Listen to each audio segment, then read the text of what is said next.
Poverty, A Question of Measurement by James Goetti and Michael Struck. Everyone has a conception of poverty, and people struggle to define it. We define poverty as the deprivation of the basic capabilities necessary to achieve a minimum standard of well being and to live a fulfilling life. This could vary for every individual, for one could have some basic capabilities restricted but still live a fulfilling life. Martha Nussbaum, a pioneer in the capabilities approach of poverty, listed 10 key capabilities. These capabilities include having a life worth living, having good health, being able to move freely and safely, being able to use one's five senses, the ability to feel emotion, having a practical reason, freedom of affiliation, living in relation to other species, being able to enjoy recreation, and having control over one's environment. Given that poverty is an issue that millions of Americans struggle with every day, it is imperative to determine how poverty ought to be measured in the United States. In order to do this, we advocate for a quasi-relative approach that combines the most beneficial aspects of other approaches while remaining true to our definition of poverty. However, to truly understand why this is the optimal approach, one must first understand the other methods of measuring poverty that our approach draws on. The first, and possibly most integral of these approaches, is known as the capabilities approach. It is based on our aforementioned definition of poverty as a deprivation of capabilities, and seeks to measure these capabilities through a variety of qualitative metrics, such as education level, public health statistics, like life expectancy, quality of life aspects, and social and political factors that affect an individual. This grants the capabilities approach several key strengths, such as allowing for greater nuance and specificity in individual cases. It views poverty as more than simply a lack of income and accounts for additional factors that may influence the well-being of an individual. For example, an individual with a debilitating disease may suffer additional hardships in other capabilities. These are known as corrosive capabilities and are important to understand in measuring poverty.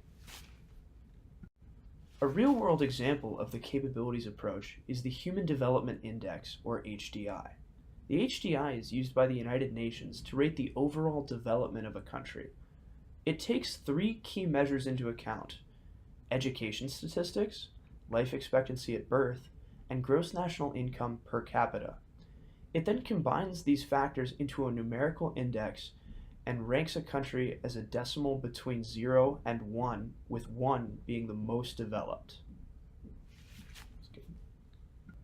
While the HDI is useful for comparisons between countries, it does not measure any differences within a country and cannot be applied to individual cases. Thus, it is not a practical means of measuring poverty within the United States. Despite its many strengths, the capabilities approach has several key issues that make it impractical as the definitive poverty measure in the United States. Firstly, the individuality of each metric means that data collection for the capabilities approach is tedious and labor-intensive. Secondly, the lack of quantitative metrics makes comparisons challenging, as it is near impossible to compare non-numerical factors such as education level and quality of life between regions. Lastly, the subjectivity of the capabilities approach makes setting a practical poverty threshold for the United States difficult, because it raises such questions as what capabilities ought to be included in the measure and how should they be weighted relative to each other. Thus, the capabilities approach is not suitable as a national poverty measure in the United States. Two additional measurements of poverty are the absolute measurement and the relative measurement. Absolute measurements focus on one point of data to measure poverty. They do not make comparisons to others in a specific area. A prime example of an absolute measurement in our modern society is the OPM, or the official poverty measurement.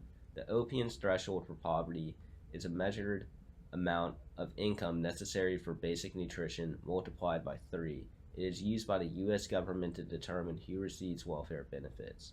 On the other hand, a relative measurement uses a point of data to measure poverty that is relative to what other people in a society have. An example of a relative measurement would be the poverty threshold, in which the poverty line would be below the median 50% of income.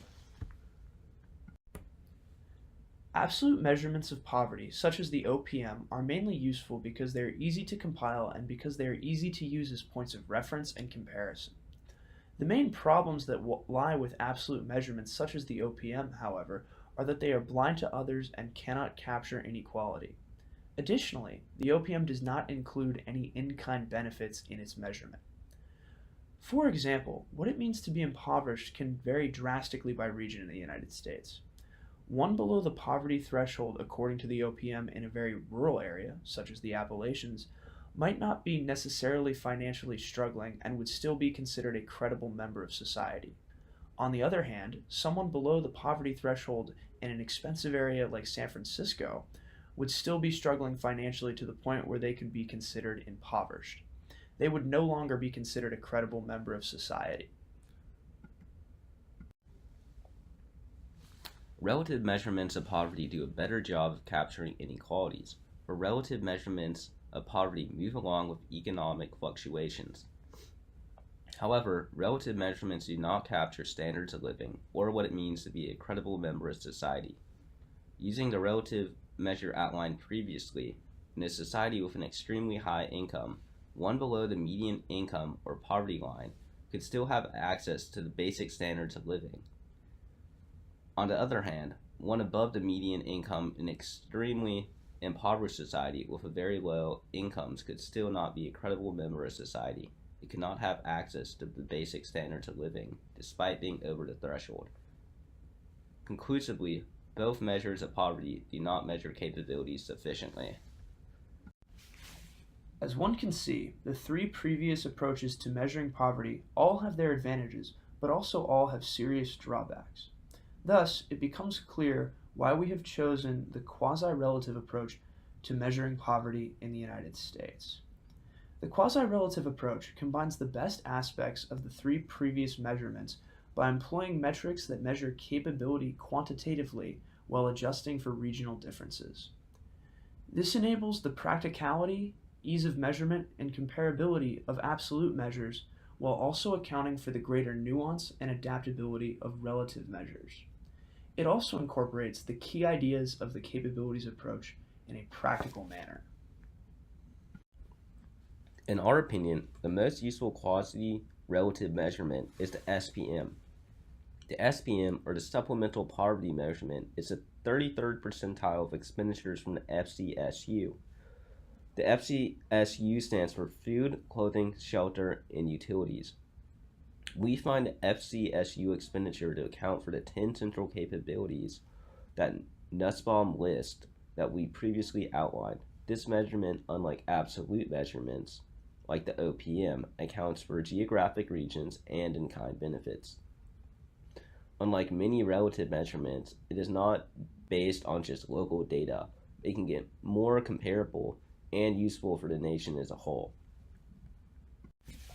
In regards to our initial definition of poverty being the deprivation of one's basic capabilities necessary for well-being, it is prevalent that the quasi-relative measurement, the SPM, is the most efficient way to measure poverty in the United States.